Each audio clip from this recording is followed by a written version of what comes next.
Hai teman-teman, selamat datang kembali di podcast saya Bob Andara.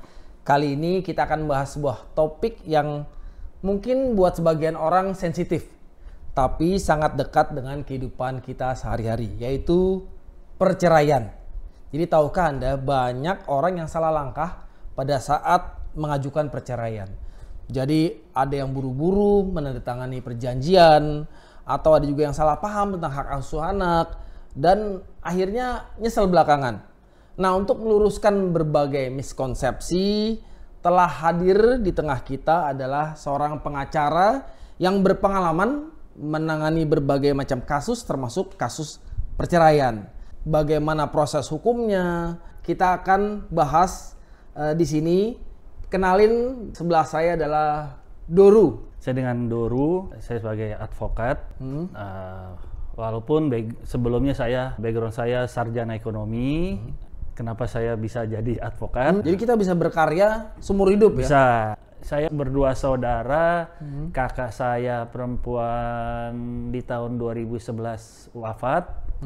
Jadi alhamdulillah ibu bapak saya masih ada, bapak saya umur 86, ibu 79. Jadi saya mau merawat mereka. Nah, kalau kita sebagai advokat kan kita gitu, waktunya lebih fleksibel ya? Lebih fleksibel. Tidak seperti kita kerja di kantoran, datang harus pagi jam 7, setengah 8 atau jam 8 paling telat harus sudah absensi gitu kan. Pulang jam 5, jam 6 sampai rumah udah malam gitu. Ya itulah mungkin salah satu kenapa saya ambil profesi advokat. Om Doru ini lebih banyak menangani kasus perceraian ya? Ya ada menangani kasus perceraian, cuman yang terakhir bulan lalu ada kasus pidana, kebetulan sudah selesai. Perceraian ini banyak teman, kakaknya teman menghubungi saya. Sebenarnya sih saya nggak tega, makanya mendingan saya support dari belakang aja gitu. Karena gimana pun juga ya namanya perceraian ya kalau bisa dihindarilah perceraian itu.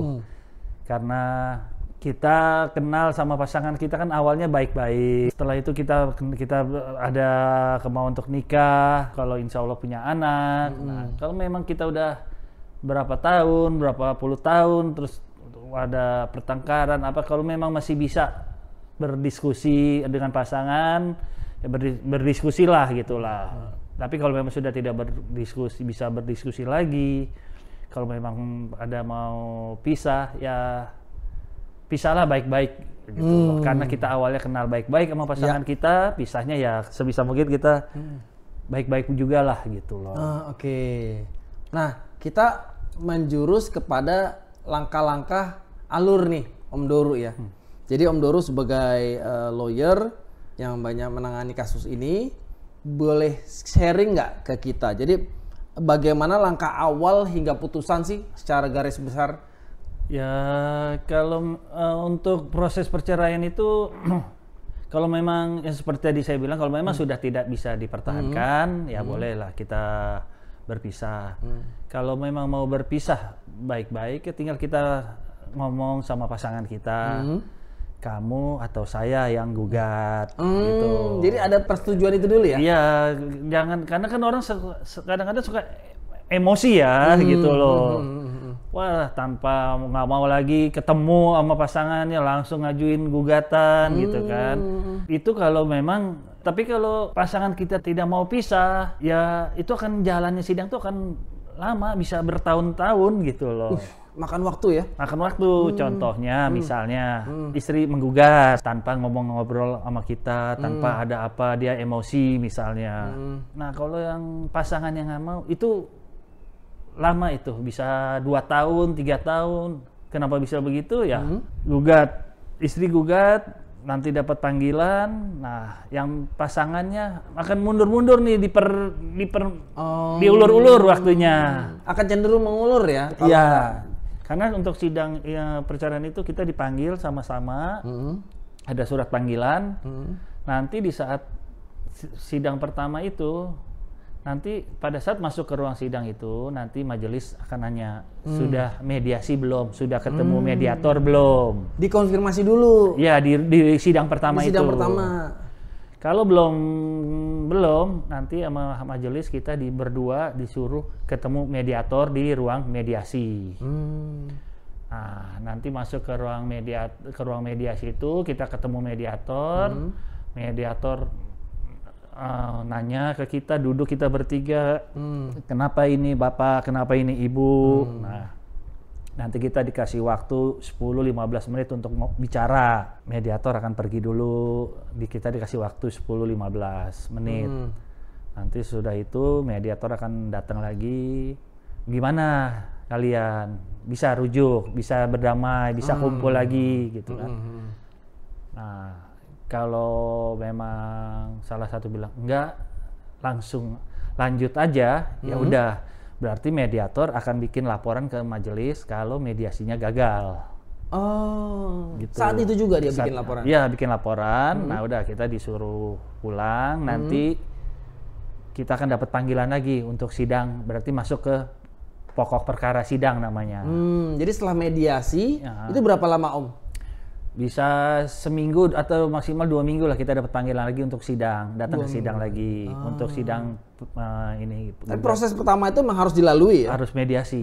Dimanapun juga harus mediasi. Kalau itu tahap pertamanya ya. Nah, kalau kenapa ya saya bilang bisa lama juga? Kadang-kadang tergugat si T, kita bilangnya P sama T ya. P itu penggugat. T itu tergugat. Oke. Kalau penggugat udah pasti datang dong, namanya dia mau pisah. Dia punya kepentingan ya? Iya. Oke. Kalau tergugat, dia undurin tuh waktu, dia nggak datang. Otomatis diundur lagi kan, seminggu atau 2 minggu. Karena kan maksimal 2 kali nggak datang, baru yang ketiga lanjut sidang gitu. Oh, bisa langsung saksi. 2 kali nggak datang. Iya. Nah, udah nanti di sidang pertama udah kalau memang kita panggil sidang pertama datang, P sama T, udah lanjut memori gugatan si penggugat,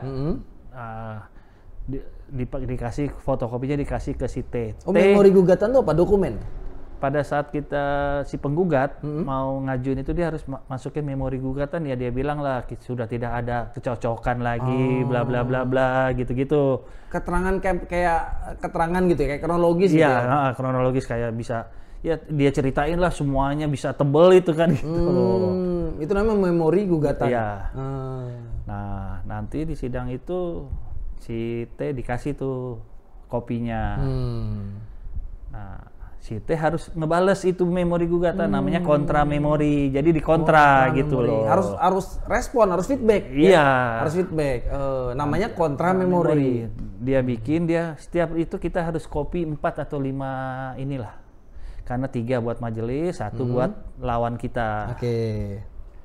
Nah, udah, nanti kita disuruh bikin replik lagi, ngebales kontra memorinya si tergugat. Oh, jadi penggugat itu ngebales, kalau sudah dijawab balas lagi. Balas lagi. Kontranya. Namanya replik, nanti ini balas lagi, tergugatnya duplik, gitulah balas. Nah, kalau sudah. Sampai berapa kali itu Om? Tergantung ya? Tergantung. Nah, karena sebenarnya sidang itu kita tidak berkuar-kuar, tidak pernah urat saraf, enggak, sebenarnya sidang itu main dokumen gitu loh. Sidang itu main dokumen. Main dokumen. Mau sidang perceraian, sidang pidana, sidang perdata, itu sebenarnya main dokumen. Bukannya kita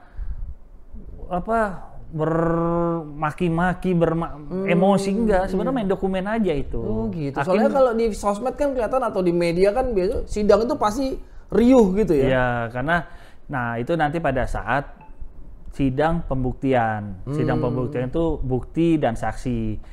Misalnya, oke, minggu depan sidang bukti ya, bukti dari P, penggugat. Nah, udah penggugat tuh ngasih tuh bukti-buktinya sesuai dari memori gugatan yang dia masukin ke pengadilan. Jadi memori gugatan itu harus ada evidence-nya ya? Ya ada, dibales dong sama lawan. Dibales. Nanti ditanggapi. Ya ini nanggapin lagi, replik, duplik. Nah, nanti baru masuk ke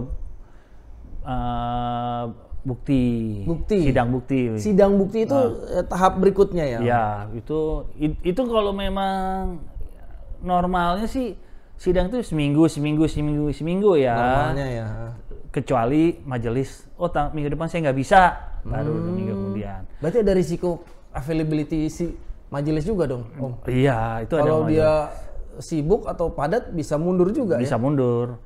Tapi kan kalau kita udah sidang misalnya dapatnya hari Senin, itu akan Senin terus selamanya gitu loh. Oh, biasanya gitu ya? Entah Senin depan atau Senin 2 minggu kemudian Oh, gitu iya, loh. iya. Lalu setelah itu apa? Nanti Kalau sidang bukti, nah si penggugat ngasih lihat bukti-buktinya, misalnya apalah dia Contoh real deh, Om. Contohnya dia yang bilang selama ini saya yang biayain hidup keluarga. Oh, waktu di memori gugatannya nih kan. Nah, dia masukin lah buktinya apa entah itu bon belanja, entah itu pembayaran listrik rumah, apalah. Terus liburan saya yang biayain. Nah, ada buktinya enggak? Kalau ada buktinya, masukin lah. Entah itu berupa biaya hotel, pesawat, atau itu lewat, kan ada historinya kalau kita beli di online Traveloka, beli tiket.com, kan ada buktinya. Kita capture aja, kita screenshot, kita print, tempel lah di buku gambar tuh, tempel kasih keterangan, nih ke sini, tanggal segini, ini tanggal segini, tulis aja keterangan. itu harus hard copy ya? Apa soft copy juga boleh? Soft copy aja, printan. Oh, printan. Di screenshot terus di print, tempel di buku gambar. Jadi biar tempel di buku gambar, tulis tuh keterangan di bawahnya. Nih pembayaran listrik bulan ini saya yang bayar, ada buktinya nggak? Nih liburan ke Bali, nih pesawatnya saya yang bayar, nih hotelnya ini saya yang bayar lah, segimanya gitulah. Gitu. Kalau KDRT pokoknya evident lah ya, Om ya? Kalau KDRT kan harus ada visum bla bla. Nah, sekarang itu untuk sidang perceraian itu Mahkamah Agung mengeluarkan SEMA, surat edaran Mahkamah Agung. Itu minimal 6 bulan harus sudah 6 bulan pisah rumah. 6 bulan 6 sudah bulan pisah pisah rumah. rumah. Baru bisa diinin. Tapi kadang-kadang kan orang udah ngajuin gugatan, kan ceritanya di dalam gugatannya itu. Tapi udah keburu sidang, bla bla. Nah, pada saat si tergugatnya datang, ditanya berapa bulan ini baru sekian, nah buktinya ada, sidang ditolak. Gitu. Ditolak karena memang belum 6 bulan. Belum 6 bulan. Jadi terus ditambah ada biaya. Kita setiap sidang maupun mau sidang perceraian, pidana, perdata, kita harus ada biaya panjer ke pengadilan. Perceraian itu kurang lebih 1.200.000 ya. 1.200.000 itu gunanya buat apa? Itu buat biaya kurir, ngirim surat panggilan, surat relas ke tergugat, ke penggugat gitu. Ya administrasi lah ya itu. Iya, itu karena yang ngirim itu bukannya biro Tiki Jene, bukan, itu kurirnya pengadilan karena harus diterima sama yang bersangkutan gitu loh.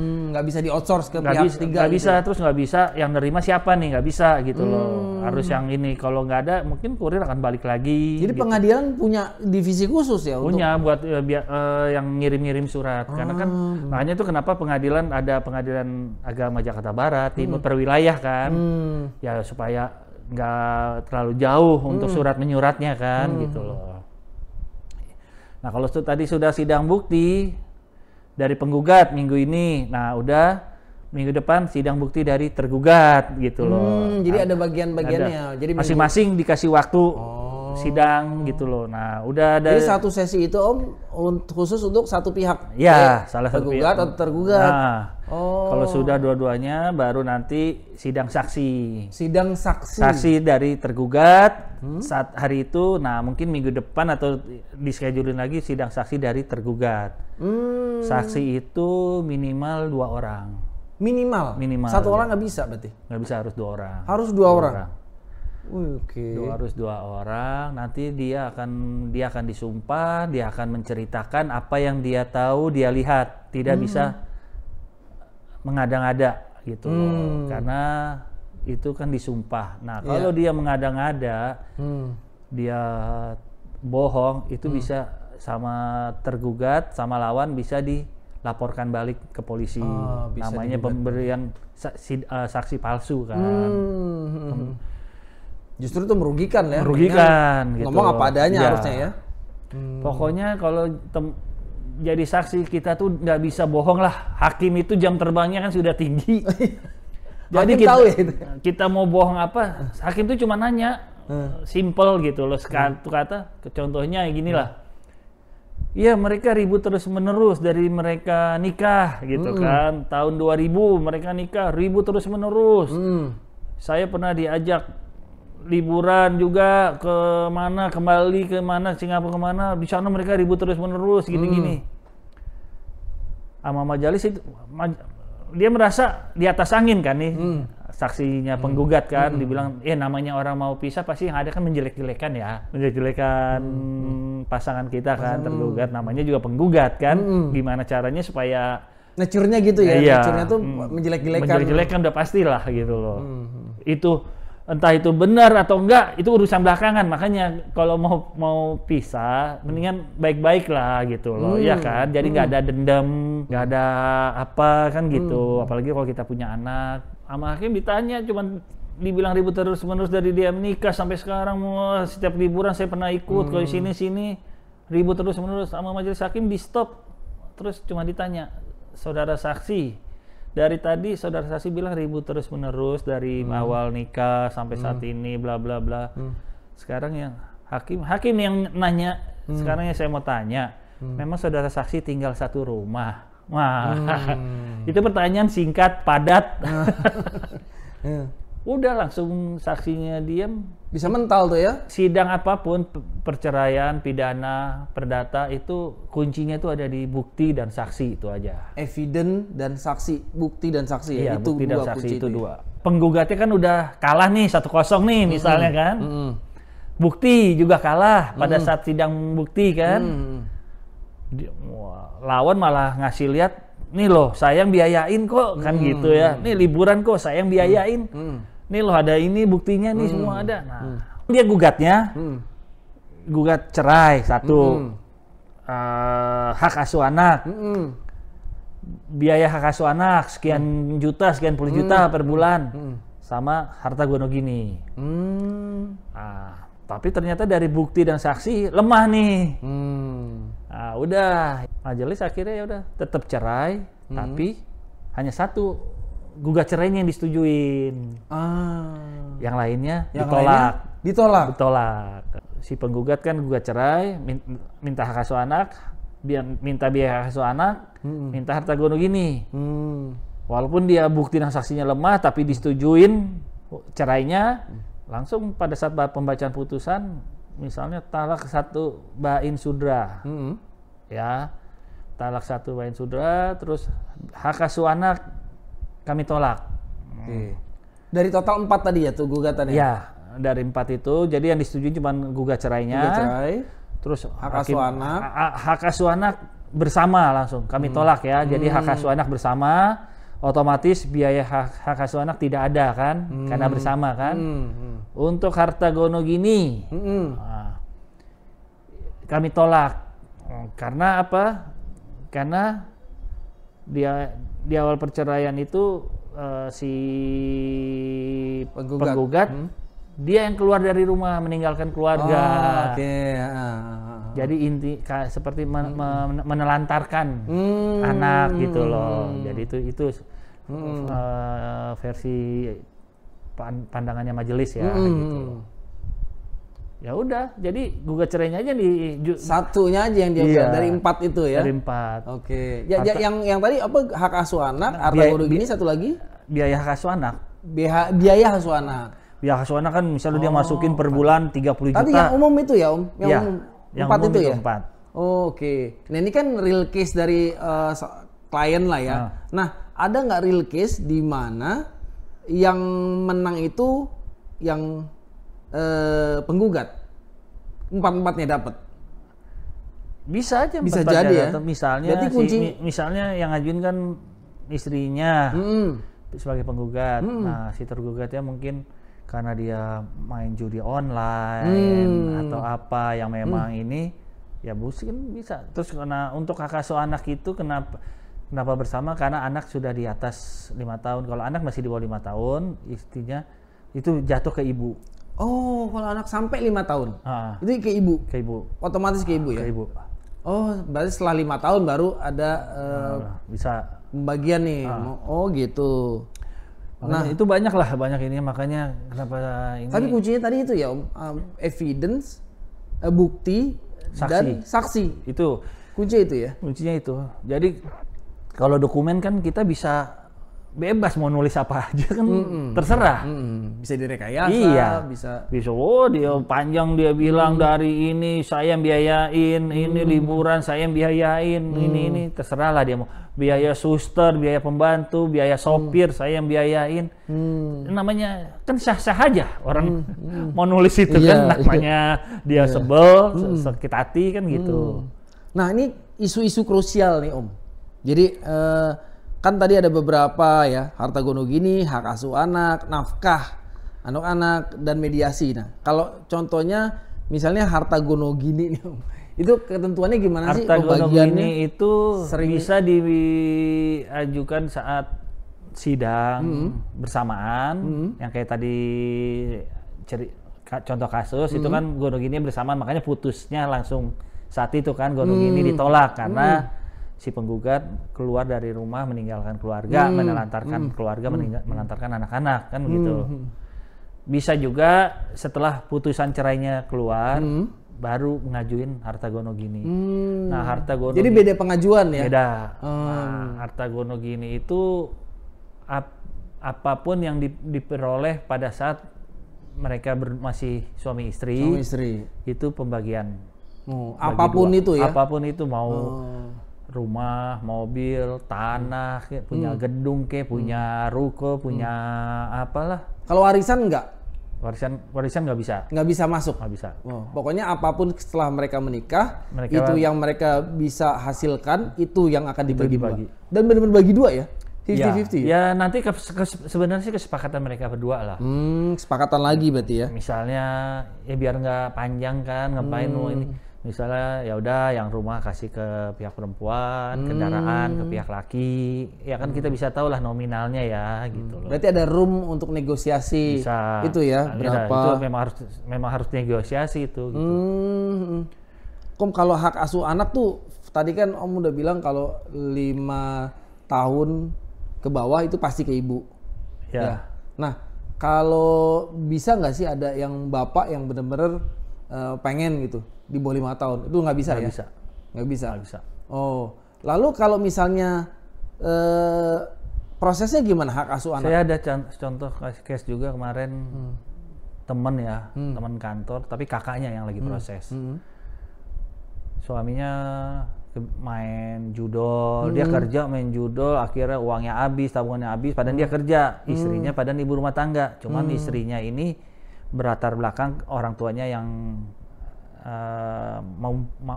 mampu lah, bercukupan lebih lah gitu. Suaminya minta kartu kreditnya apa semua, istrinya suruh bayarin. Jelas istrinya kan nggak kerja kan, ya nggak mau istrinya gitu. Udah dia udah sebel, dia gugat. Nah di putusan pertama anak satu-satu. Satu di istri, satu di istri suami, bagi dua gitu ya. Dia minta tolong ke saya, bantuin kakak gue gitu. Ini, waduh, enggak lah, gue dukung aja dari belakang lah, harus begini-begini. Udah pas putusan pertama, Dor, udah putus, cuma anak satu-satu gitu. Wah nggak, berapa tahun sih? Wah nggak bisa, banding gitu kan. Banding. Karena tidak puas dengan keputusan. Pada saat banding, keluar putusan, anak dua-duanya ke ibu. Nah, kita bisa tahu lah kenapa di putusan pertama udah jelas-jelas aturannya begitu, tapi kok bisa satu-satu kan gitu. Jadi kalau udah ada undang-undang, udahlah kita nggak. Nah kalau nafkah, Kalau nafkah itu ya kan ada tuh kalau kita lihat di sosmed di di orang gitu ya, bahwa itu minta pokoknya nafkah minta sekian puluh juta per bulan. Ya, itu tinggal kita ini aja sama komunikasiin aja, kita tinggal gaji gue sekian loh gitu loh. Kan pasangan kita juga tahu kita kerjanya apa atau kita punya usaha apa, kan begitu kan. Nggak mau kalau dia minta seenak-enak ya nggak mungkin lah gitu. Evidence kan? Tadi ya kita harus tunjukin evidence. Kita kasih unjuk aja nih gaji gue sekian, gaji aku sekian. Aku cuma bisa ngasih sekian gitu. Makanya lebih enak pisah itu baik-baik lah. Walaupun nanti udah masing-masing kita masih bisa ngobrol. Gunanya untuk kepentingan untuk ngebesarin anak aja lah gitu loh, iya kan? Jangan ngapain sih? Karena kita kenal baik-baik sama pasangan kita, makanya kita nikah. Kalau kita udah nggak cocok, sering ribut, ya udah, tinggal ngomong baik-baik. Karena apa? Sidangnya akan lebih cepet gitu loh. Itu juga isu tuh ya, karena sidang lama tuh berlarut-larut. Iya. Kalau kita udah sepakat berdua, ya udah. Aku ngajuin ya, kamu nggak perlu datang, biar cepet. Bisa diskenariokan begitu ya? Semua bisa lah. Udahlah, aku ya udah kita pisah baik-baik gitu, dah. Aku aja yang ngajuin, kata suaminya atau istrinya. Oh ya udah, kamu nggak usah datang, gitu. Kamu kan kerja ini ya, udah. Nggak usah pakai pengacara lah. Kalau sebenarnya kalau sih bisa begitu, bisa lah. Sayang uangnya gitu loh. Bisa begitu ya? Benar, sayang uangnya gitu loh. Sayang biaya, mendingan uangnya buat anak-anak aja, anak-anak liburan, benar nggak? Ajak anak-anak, kebutuhan anak kan masih banyak, kan masih panjang gitu loh. Udah tinggal bilang kamu nggak usah hadir ya, atau kalau nggak, ya udah kamu bikin surat kuasa lah, tanda tangan. Kalau kamu bilang saya setuju untuk berpisah baik-baik, saya untuk pengurusan administrasi di pengadilan agama saya serahkan ke istri saya atau ke suami saya. Udah, tantangan materai itu cepet, sekali 2 kali pertemuan putus itu. Jadi nggak makan waktu, nggak makan biaya, nggak. Ingat, sidang itu makanya pengacara itu dibayar mahal karena apa? Karena nunggu di pengadilannya yang lama banget, duduk waktunya itu. Iya, karena sidang itu kan nggak ada absensi, nggak ada apa. Kita datang jam 9 nih, pengacara datang jam 1, atau sidangnya bisa siang, bisa sore. Kan kita harus standby di pengadilan. Itulah makanya salah satu pengacara bayar pengacara begitu, karena biayanya itu kan itu ngantuk nungguin gitu loh. Belum lagi nanti sambil nunggu bisa lagi sidang, orang lagi sidang tiba-tiba diberhenti nama hakim. Dia ada panggilan, dipanggil ke Mahkamah Agung atau nunggu lagi, atau diundur lagi. Berarti ada risikonya juga ya? Ada lah, itu semua makanya pengacara tuh yang bikin mahal itu karena apa? Waktu nunggunya itu yang capek, ngantuk-ngantuk. Itu kan nggak ada rate-nya itu kan, nggak ada ongkos biayanya kan? Ya. Itulah, makanya udah kalau kedua belah pihak udah setuju, ya udah. Jadi Om, sebaiknya agar lebih simple, nggak kompleks gitu ya. Kalau perceraian itu menurut Om Doru itu baik-baik ya. Nah, namun harus dipersiapkan dokumennya. Nah, dokumennya apa aja Om? Kalau kita ingin berpisah sudah kita ngobrol baik-baik sama pasangan kita udah nggak cocok, bla bla bla bla, atau ya sudah sepakat, sudah setuju. Nah, tinggal dibicarain aja siapa yang daftarin gugatan, kamu atau saya. Sepakatin aja tuh. Ya, misalnya saya nih suami. Ya udah, biar cepet, istri suruh bikin surat pernyataan. Nah, kalau beneran ini saya sudah pisah ini untuk segala sesuatu urusan ke pengadilan agama saya serahkan ke suami saya. Udah tanda tangan atas materai, itu akan lebih cepat. Eviden-evidennya juga kali ya? Dengan persyaratannya tanda pengenal, KTP, topi, sama buku nikah. Buku nikah harus 2 ya, kan ada 2 ya. Iya. Suami istri ada, itu harus dua-duanya. Itu persyaratan administrasinya tuh ya? Persyaratan di PTSP-nya. Karena setiap pengadilan agama, pengadilan negeri itu kan ada PTSP. PTSP itu kayak customer service. Kayak kita datang ke... Singkatannya apa Om? Pelayanan terpadu satu pintu. Pelayanan terpadu satu pintu. Pelayanan terpadu satu pintu. Kayak ini aja, kayak kita datang ke Telkomsel, galeri Telkomsel. Itu kan customer service tuh. Pelayanannya kan satu pintu aja ke customer service. Kita mau minta apa, aktivasi apa semua di dia kan gitu. Pengadilan juga begitu. Cuman namanya di pengadilan pelayanan. Ada tuh tulisannya kok besar-besar. Setiap pengadilan ada kok PTSP-nya. Tadi kan Om Doru bilang bahwa dokumen itu penting kan, berarti itu harus disiapkan. Harus dibawa. Harus dibawa. Buku nikah itu asli ya, harus dibawa dua-duanya.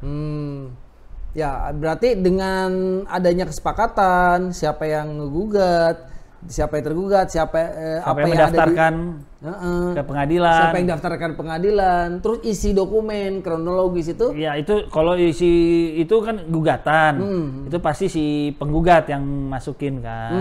Penggugat yang masukin. dan tektokannya udah diatur gitu skenarionya ya, sehingga udah kita datang ke PTSP, kita tanya, nanti dikasih persyaratannya, udah kita balik besoknya, kita bawa memori gugatan, terserah tulis selembar aja, tulis tangan lah boleh atau ketik lah rapi, ditujukan kepada Ketua Pengadilan Agama Jakarta apa gitu, tulislah bla bla bla, sama buku nikah, KTP masukin ke PTSP, sudah nanti kita bayar uang panjer namanya ke loket, itu resmi kok. Ada kwitansinya, bayar 1.200.000 ya kalau Jakarta itu kalau nggak salah. Itu gunanya apa? Itu gunanya buat biaya kurir surat menyurat. Karena setiap ada sidang kurir pengadilan, jadi bukannya kurir yang lain ya, pengadilan tuh punya bagian resmi ya sendiri. Nah itu gunanya buat biaya transport mereka. Dan itu harus diterima sama yang bersangkutan. Kalau diterima sama orang rumah, siapa harus difoto, mereka tanda tangan, tulis nama. Karena kan itu surat panggilan dari pengadilan agama, pengadilan itu. Penting itu. Ya. Jadi kalau misalnya skenarionya sudah disepakati, itu proses pasti lebih cepat ya? Cepat. Oke.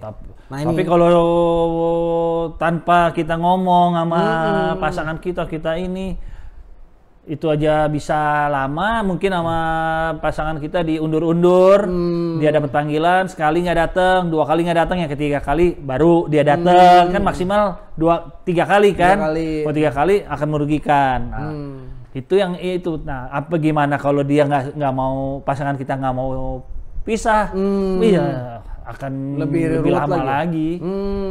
Nanti terus banding itu bisa, banding itu si yang mengajukan banding, misalnya udah putus, oke pisah, cerai. Pasangan kita kan dari awal nggak mau nih, dia ngajukan banding.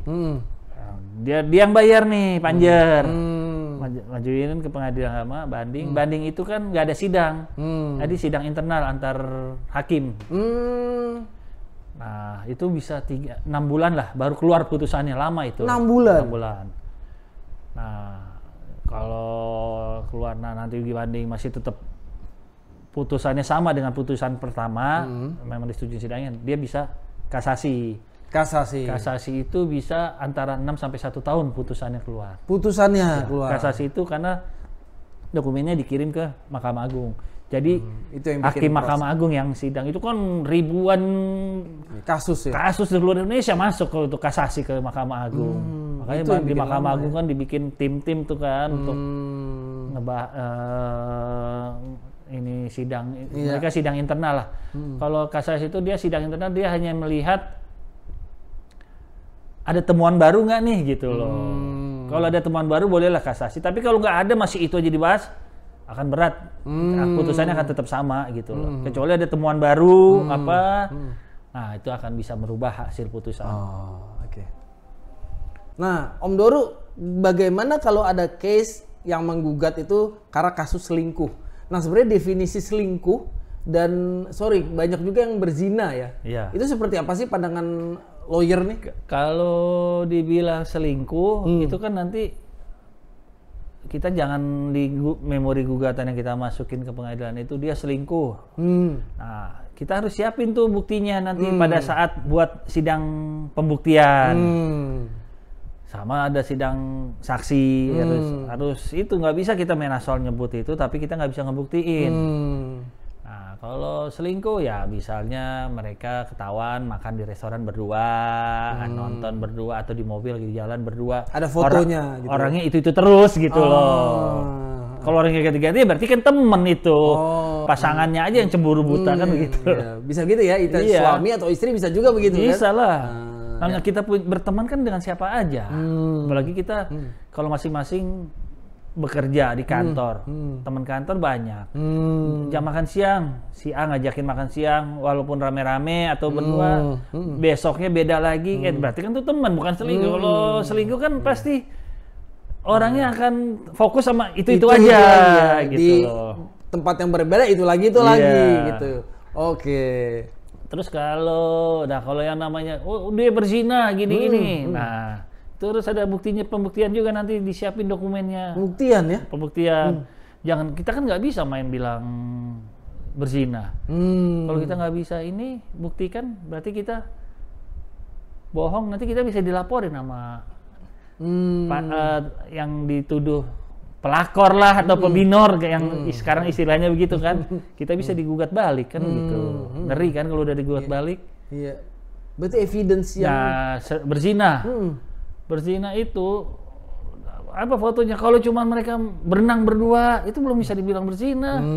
Mereka di pantai berjemur nggak pakai busana itu, ataupun mereka ketangkap basah di kamar pun mereka pakai handuk atau tanpa handuk, tanpa selai benang, itu belum bisa dibilang berzina. Belum bisa gitu. dilakukan, belum bisa dianggap itu berzina. Yang namanya berzina itu ada bukti, ada saksi, itu baru bisa dibilang berzina. Ada Makanya, bukti, ada saksi. Iya, kan pasti ada yang saksi dong yang lihat dong.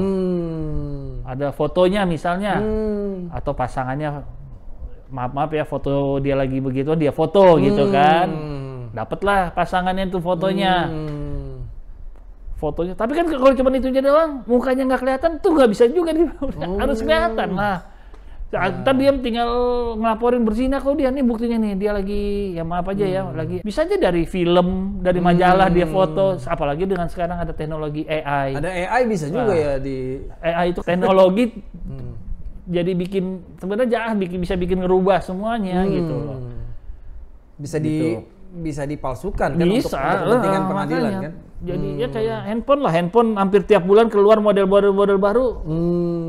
Ternyata teknologinya lebih canggih kan. Iya, gitu. iya. Jadi hati-hatilah kalau kita bilang berzina apa gitu.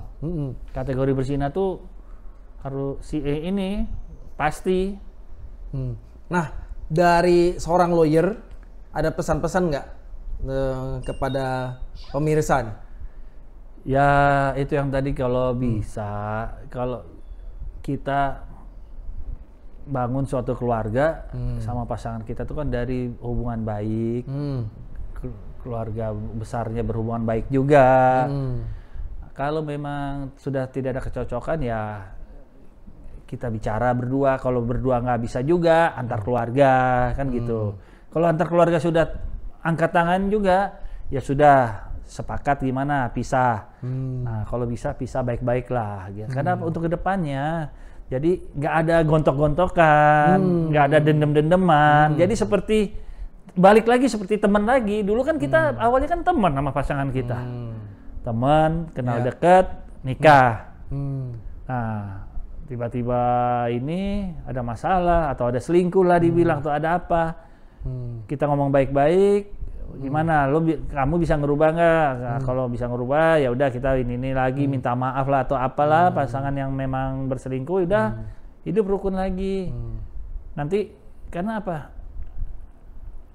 Ya apalagi kalau sudah anak, aduh, janganlah, kasihan mental anak itu kan.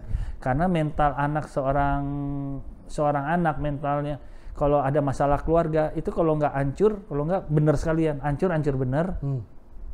Dia bisa ini ekstrim ya, ekstrim kiri bisa, atau bisa kanan gitu ya? Begitu. Hancur damage Iya, sekalian anaknya atau pelariannya narkoba atau apa, atau kok dia sukses bener gitu loh. Kan enak begitu punya anak kita sukses apa kan begitu. Iya. Jadi nggak ada rintangan lah.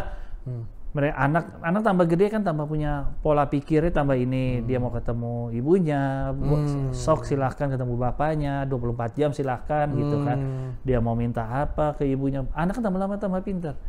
Mungkin dia minta barang seharga 5 juta sama ibunya udah dibeliin, terus dia mau beli lagi, wah nggak enak minta sama bapak aja sekarang. Karena kan anak tuh tambah besar tambah dewasa punya pola pikirnya kan dia pengen balance kan orang tuanya gitu. Dan juga saving biaya pengadilan kan, biaya lawyer ya. Biaya lawyer, apalagi pakai kenapa lawyer. Lawyer mahal-mahal biaya? Lawyer bener nggak sih? Iya, lawyer itu untuk masalah perceraian aja ya. Itu ya kalau ada yang murah. Tapi gini loh, namanya lawyer itu ngasih quotation. Biaya sekian, tapi di luar biaya transportasi sidang, persidang. Ada yang ngasihnya udah include sidang, jasa, transportasi apa. Mahal itu karena apa? Capek itu nunggu di pengadilan itu kan ngantuk-ngantuk. Jam 9 kita udah standby di pengadilan. Karena di pengadilan tuh nggak ada ini, cuman yang dicari kan nomor perkara. Nomor perkara ini udah datang belum P sama T-nya kan gitu. Dipanggil misalnya. Oke, nomor perkara kita, atau kita cepet di awal dipanggil. Nomor perkara, pas kita masuk, T-nya mana? Tergugatnya mana? Belum. Oh ya, disuruh keluar lagi kita, disuruh nunggu T datang. Tunggu lagi. Tunggu lagi. Iya kalau datang. Kalau enggak, udah kita pulang deh. Pulang sampai sore, baru pulang. Si T-nya nggak hadir kan? Gimana itu ya? Pas nunggu itu ya. Iya. Biaya nunggu itu. Biar nunggu itu kan, nggak ada rate-nya kan, nggak ada tarifnya kan. Ngantuk-ngantuk, haus, lapar. Karena kita harus standby di depan ruang sidang gitu loh. Nah kalau boleh di-spill sedikit nggak range deh fee itu lawyer untuk perceraian kira-kira berapa? Biar kira-kira aja kalau deh. Atau ada kelas-kelasnya gitu. Kalau perceraian seperti tadi kayak baik-baik itu murah. Ada orang sampai 1,5 juta diambil kok. Oh gitu. Kenapa? Udah pasangannya udah setuju.